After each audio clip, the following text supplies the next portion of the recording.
चीन और ताइवान के बीच स्थिति बेहद तनावपूर्ण हो चुकी है।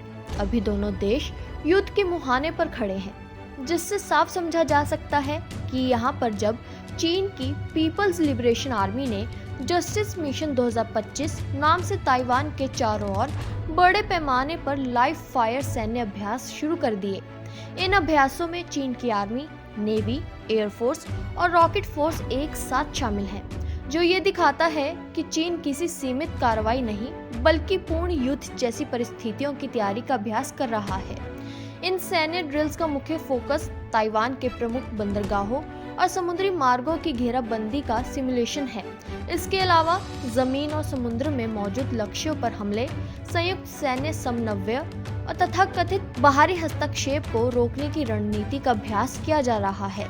चीन साफ संकेत दे रहा है कि बाहरी ताकतों से उसका मतलब खास तौर पर अमेरिका और जापान से है। इन अभ्यासों के दौरान ताइवान स्ट्रेट के उत्तर और दक्षिण पश्चिम हिस्सों में कई समुद्री और हवाई क्षेत्रों को बंद कर दिया गया है और ये स्थिति 30 दिसंबर तक जारी रहने की संभावना है।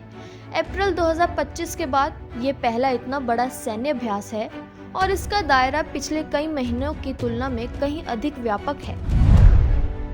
चीन की नाराजगी के पीछे कई तात्कालिक कारण हैं। सबसे बड़ा कारण अमेरिका द्वारा ताइवान को हाल ही में दिया गया 11.1 अरब डॉलर का हथियार पैकेज है, जो अब तक का सबसे बड़ा सैन्य सौदा माना जा रहा है। इसमें हाई मार्स जैसे लंबी दूरी के रॉकेट सिस्टम और प्रिसिजन हथियार शामिल हैं, जिन्हें चीन सीधे सीधे अपनी सुरक्षा और संप्रभुता के खिलाफ मानता है। चीन का कहना है कि ये एक चीन सिद्धांत का खुला उल्लंघन है और ताइवान में अलगाववादी ताकतों को बढ़ावा देता है।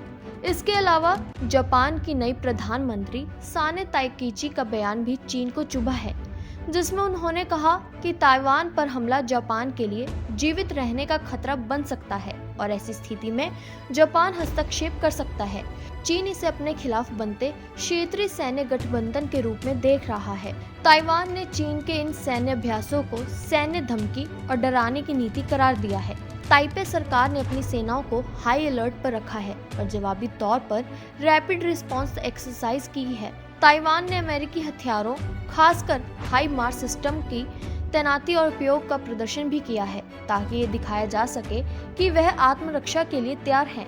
ताइवान का कहना है कि चीन क्षेत्रीय शांति और स्थिरता को नुकसान पहुंचा रहा है, जबकि ताइवान केवल अपनी लोकतांत्रिक व्यवस्था और जनता की आजादी की रक्षा करना चाहता है। चीन का रुख शुरू से ही सख्त रहा है। बीजिंग ताइवान को अपना अभिन्न हिस्सा मानता है और ये दोहराता रहा है कि शांतिपूर्ण एकीकरण उसकी प्राथमिकता है, लेकिन यदि जरूरत पड़ी तो बल प्रयोग से भी पीछे नहीं हटेगा। शी जिनपिंग के नेतृत्व में चीन ने ये संदेश और मजबूत किया है कि ताइवान मुद्दा राष्ट्रीय पुनर्मिलन और संप्रभुता से जुड़ा हुआ है, जिस पर कोई समझौता नहीं किया जाएगा। जस्टिस मिशन 2025 जैसे अभ्यास इसी सोच का व्यवहारिक रूप माने जा रहे हैं। इस पूरे विवाद की जड़ें 1949 के चीनी गृह युद्ध में है, जब कम्युनिस्ट पार्टी ने मुख्य भूमि चीन पर नियंत्रण स्थापित कर पीपल्स रिपब्लिक ऑफ चाइना बनाई, जबकि हराने के बाद कुओमिंतांग की सरकार ताइवान चली गई और वहां रिपब्लिक ऑफ चाइना के नाम से शासन जारी रखा। समय के साथ ताइवान एक अलग लोकतांत्रिक पहचान बना चुका है, जबकि चीन आज भी उसे अपने प्रांत के रूप में देखता है। यही ऐतिहासिक टकराव आज आधुनिक हथियारों, सैन्य गठबंधनों और वैश्विक राजनीति के साथ और भी खतरनाक रूप ले चुका है। मौजूदा ड्रिल्स केवल सामान्य प्रशिक्षण नहीं है, बल्कि ट्रेनिंग से वॉर की तैयारी जैसी लगती है। खासकर ब्लॉकेड का अभ्यास ये संकेत देता है कि चीन भविष्य में सीधे हमले के बजाय ताइवान को आर्थिक और सैन्य रूप से अलग थलग करने की रणनीति अपना सकता है। हालांकि अभी तक कोई सीधा हमला नहीं हुआ है, लेकिन ये स्पष्ट है कि 2025 के अंत में चीन ताइवान तनाव अपने सबसे नाजुक दौर में पहुंच चुका है और स्थिति बहुत तेजी से बदल सकती है। चीन ताइवान संकट केवल दो पक्षों का विवाद नहीं रहा, बल्कि ये अमेरिका, जापान और पूरे इंडो पैसिफिक क्षेत्र की सुरक्षा से जुड़ा वैश्विक मुद्दा बन चुका है। जस्टिस मिशन 2025 चीन की ताकत का प्रदर्शन ही नहीं, बल्कि दुनिया के लिए एक सख्त चेतावनी भी है कि ताइवान को लेकर अगला कदम कहीं ज्यादा गंभीर हो सकता है।